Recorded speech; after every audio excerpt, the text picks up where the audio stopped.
April মাসে তীব্র দাবদাহে সারা দেশে জনজীবন বিপর্যস্ত। প্রতিদিনই দেশের সর্বোচ্চ তাপমাত্রা 40 ডিগ্রি বা তার বেশি থাকছে। প্রচণ্ড গরমে নির্মাণ খাতের কাজের গতি কমেছে। তার প্রভাবে নির্মাণ সামগ্রী বিক্রিও কমে গেছে। এছাড়া কিছু শিল্প কারখানায় গরমের কারণে উৎপাদন ব্যাহত হচ্ছে। যদিও তীব্র দাবদাহের প্রভাবে এক এক খাতে এক এক রকম। গরমের কারণে নির্মাণ শ্রমিকেরা টানা কাজ করতে পারছেন না, ফলে সরকারি বেসরকারি অবকাঠামো প্রকল্পের কাজের গতি কমে গেছে। তার কারণে রড সিমেন্টের চাহিদাও কমেছে। অন্যদিকে রপ্তানিমুখী পোশাক শিল্পের প্রতিষ্ঠান ভেদে ডাইং ও নিটিং ইউনিটে কিছুটা প্রভাব পড়েছে। আবহাওয়া অফিস বলছে, চলতি এপ্রিল মাসে দেশে টানা যতদিন তাপপ্রবাহ হয়েছে তা গত ৭৬ বছরে হয়নি। গত ২০২৩ সালে একটানা ১৬ দিন তাপপ্রবাহ হয়েছিল। এবার তাপপ্রবাহ শুরু হয়েছে ১ এপ্রিল থেকে।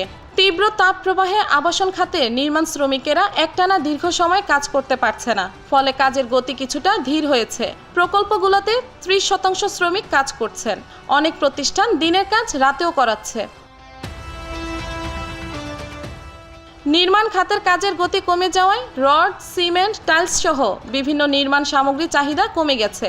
ফলে উৎপাদন কমিয়ে দিতে বাধ্য হয়েছেন শিল্প কারখানার উদ্যোক্তারা। উৎপাদন প্রক্রিয়া অটোমেশন হওয়ায় রড, সিমেন্ট ও টাইলসের আধুনিক কারখানাগুলোতে তীব্র গরমে উৎপাদন সেভাবে ব্যাহত হয়নি। তবে শ্রমিকদের কায়িক পরিশ্রম আছে এমন কাজে গতি কমছে, তাতে সামগ্রিক উৎপাদনও কমেছে।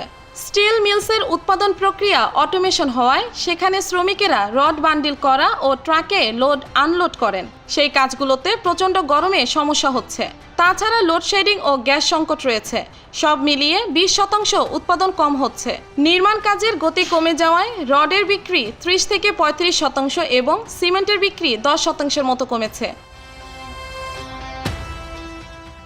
লন্ডন স্কুল অব ইকোনমিক্স গত বছর বাংলাদেশে অতি উষ্ণ তাপমাত্রার প্রভাব নিয়ে একটি গবেষণা প্রতিবেদন প্রকাশিত করে।